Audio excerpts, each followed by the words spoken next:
कौन है ये एमएलए जिसने अपना वोट बीजेपी को दिया?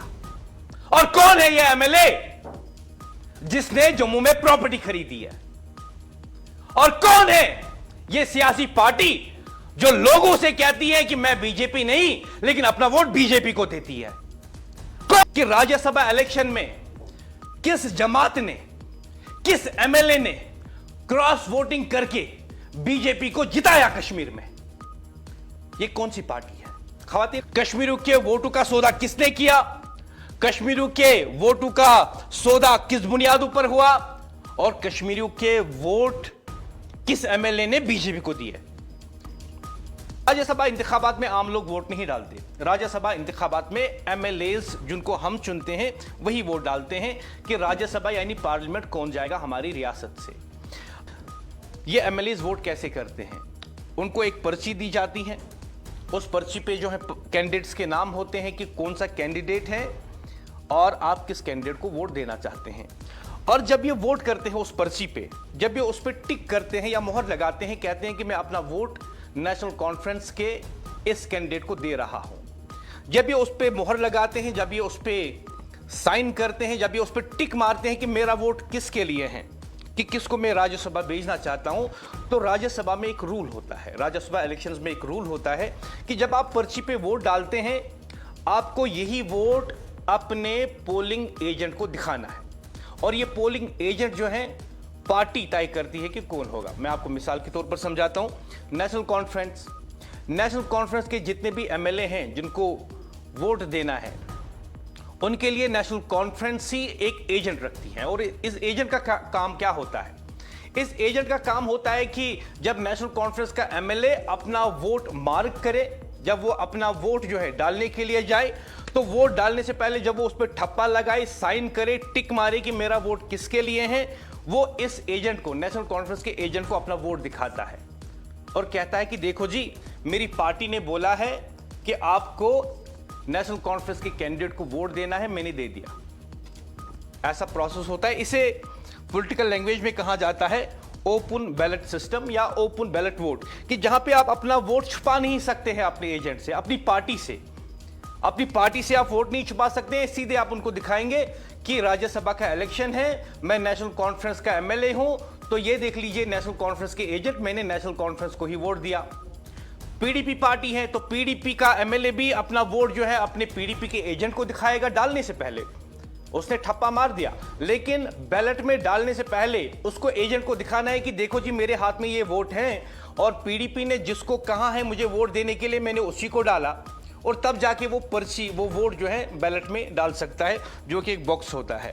अब इसमें ऐसा भी है कि अगर नेशनल कॉन्फ्रेंस का एमएलए, अगर पीडीपी का एमएलए, अगर बीजेपी का एमएलए, अगर कांग्रेस का एमएलए अपने एजेंट को वोट दिखाता है और एजेंट को यह पता चलता है वोट से, मान लीजिए नेशनल कॉन्फ्रेंस का एमएलए है, उसने नेशनल कॉन्फ्रेंस के एमएलए के बजाय बीजेपी के एमएलए, बीजेपी के कैंडिडेट को वोट दिया है, तो ये जो पोलिंग एजेंट है जिसको नेशनल कॉन्फ्रेंस अपॉइंट करती है, उसके पास ये इख्तियार है कि वो इससे कहेगा और इलेक्शन कमीशन ऑफ इंडिया से भी कहेगा कि ये जो हमारा एमएलए है इसका वोट मनसूख किया जाए, इसका वोट गिना ही नहीं जाए, और वो इस वोट को फिर बैलेट में नहीं डाल सकता और ना ही उसको शुमार किया जाएगा। क्यों?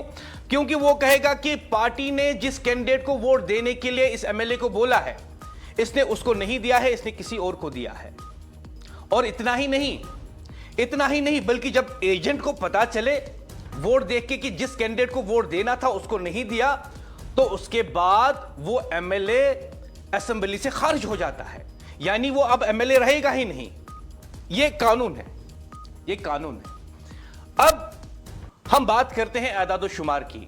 जो यहां पे राज्यसभा के इलेक्शंस हुए, 88 वोट्स थे इस राज्यसभा इलेक्शंस में। 4 मेंबर ऑफ पार्लियामेंट को हमें चुनना था, चारों की चारों सीटें नेशनल कॉन्फ्रेंस जीत जाती है, ऐसा एदाद शुमार है। लेकिन हकीकतन जब हम नजर डालते हैं, जब नताइज आते हैं, तो नेशनल कॉन्फ्रेंस सिर्फ 3 सीटें जीतती हैं और 1 सीट बीजेपी जीतती है। अब ये सरप्राइज क्यों है लोगों के लिए? ये सरप्राइज क्यों है? ठीक है, नेशनल कॉन्फ्रेंस ने 3 सीटें जीती तो 1 बीजेपी ने भी जीती, लेकिन आदादो शुमार ये बता रहे हैं कि जो अर्थमेटिक हमारे पास हैं उनके मुताबिक बीजेपी कोई सीट जीत ही नहीं सकती थी, चारों की चारों सीटें जो है नेशनल कॉन्फ्रेंस जीतती थी। अब मैं आपको बताऊंगा कैसे। 3 सीटें नेशनल कॉन्फ्रेंस ने जीती और जो चौथी सीट थी, चौथी सीट के लिए भी जब वोट डालने थे तो नेशनल कॉन्फ्रेंस के पास 58 वोट्स होते हैं, 58 वोट्स।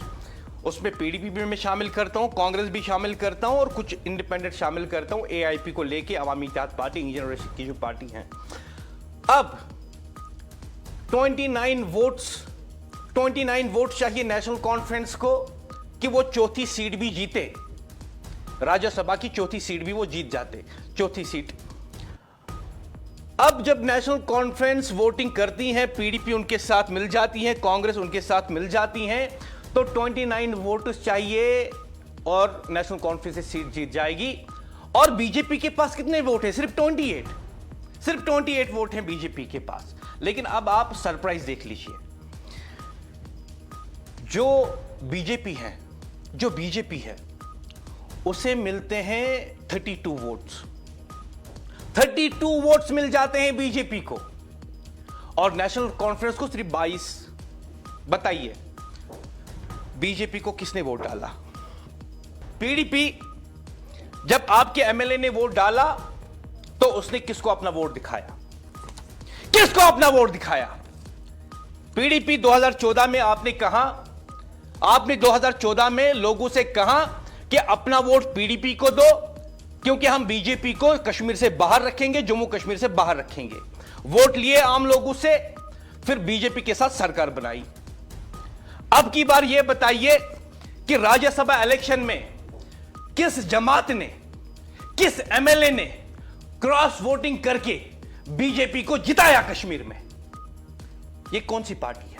ख्वातीन और हजरात, जब एमएलए 3 एमएलए जाते हैं पीडीपी के वोट डालने के लिए राज्यसभा इलेक्शन में, नेशनल कॉन्फ्रेंस के एमएलए अपना वोट पोलिंग एजेंट को दिखाते हैं, कांग्रेस के अपने पोलिंग एजेंट को दिखाते हैं, लेकिन पीडीपी के एमएलए किसी को नहीं दिखाते, किसी को नहीं दिखाते। ऐसा क्यों? ऐसा क्यों? मैं आज सीधा सवाल पूछ रहा हूं, क्या यह सब इत्तेफाक है या फिर कोई पोशीदा समझौता?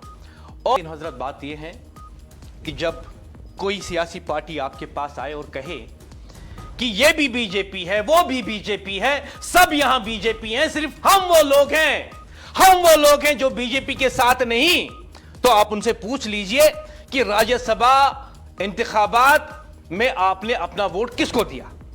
जरूर पूछिएगा उनसे, चाहे कोई सियासी पार्टी का लीडर हो या आपके इलाके का कोई एमएलए। उनसे आप जरूर पूछिएगा कि आपने अपना वोट किस पार्टी को दिया, किस कैंडिडेट को दिया राज्यसभा इलेक्शन में। सवाल है आज, एक अहम सवाल है आज। नेशनल कॉन्फ्रेंस के पास 58 वोट्स, पीडीपी और कांग्रेस को मिला के और इंडिपेंडेंट कैंडिडेट्स को मिला के आराम से वो चौथी सीट भी जीत सकती थी, क्यों नहीं जीती?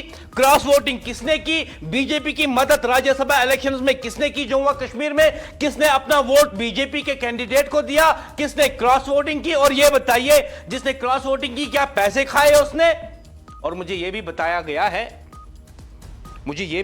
गया है कि कुछ रिपोर्ट्स कहती है कि एक शख्स है जिसने पैसे लिए हैं और अब जम्मू में प्रॉपर्टी खरीदी है, कश्मीरियों के वोट को बेच के, कश्मीरी वोटर्स के एतमाद को बेच के, कश्मीरियों के जज्बात को बेच के। कौन है यह एमएलए? कौन है यह एमएलए जिसने अपना वोट बीजेपी को दिया? और कौन है यह एमएलए जिसने जम्मू में प्रॉपर्टी खरीदी है? और कौन है यह सियासी पार्टी जो लोगों से कहती है कि मैं बीजेपी नहीं लेकिन अपना वोट बीजेपी को देती है? कौन है ये? हमें कहा गया था सजाद लोन बी टीम है बीजेपी की, लेकिन सजाद लोन ने राज्यसभा इलेक्शन में हिस्सा ही नहीं लिया। गया था कि अल्ताफ बुखारी बी टीम है बीजेपी की, लेकिन अल्ताफ बुखारी का तो इस असेंबली में कोई एमएलए है ही नहीं, उसने कोई वोट ही नहीं दिया राज्यसभा में। तो किसने दिया? कश्मीर के लोग जानना चाहते हैं कि बीजेपी को वोट किसने दिया राज्यसभा इलेक्शन में। और जब आपका एमएलए, जब किसी भी पार्टी का एमएलए वोट डालने जाता है राज्यसभा इलेक्शन में, उसको अपना वोट एजेंट को दिखाना होता है कि देखो जी मैंने नेशनल कॉन्फ्रेंस को वोट दिया। और अगर एजेंट को लगा कि इसने नेशनल के बगैर किया किसी और को वोट दिया है तो वो वोट रद्द हो सकता है और वो एमएलए असेंबली से खारिज हो सकता है, ये रूल कहता है। लेकिन सवाल यह है कि क्या निजामुद्दीन भट्ट, कांग्रेस का जो एमएलए है बांडीपुरा से, उसने अपना वोट किसी को दिखाया? नहीं। और दूसरी बात, पीडीपी आपने अपना अपॉइंट क्यों नहीं किया? और यह मत बताइएगा कि हमें नहीं पता। Ignorance of law is no excuse. आप ये कहेंगे कि हमें रूल्स पता नहीं थे, कानून पता नहीं था, but let me tell you, ignorance of law is no excuse. और जो आप वोट डालने गए थे वो आपके खुद के वोट नहीं थे, वो कश्मीरियों के वोट थे। जो आपकी 3 सीटें हैं 2024 असेंबली इंतखाबात में, वो कश्मीरियों के वोट हैं। और आपने कश्मीरियों के वोट को कैसे ऐसे ही डालने दिया? बताइए, कश्मीरियों के वोटों का आपने क्या किया? आपने अपना एजेंट मुकर्रर क्यों नहीं किया? कश्मीरियों के वोटों का सौदा किसने किया?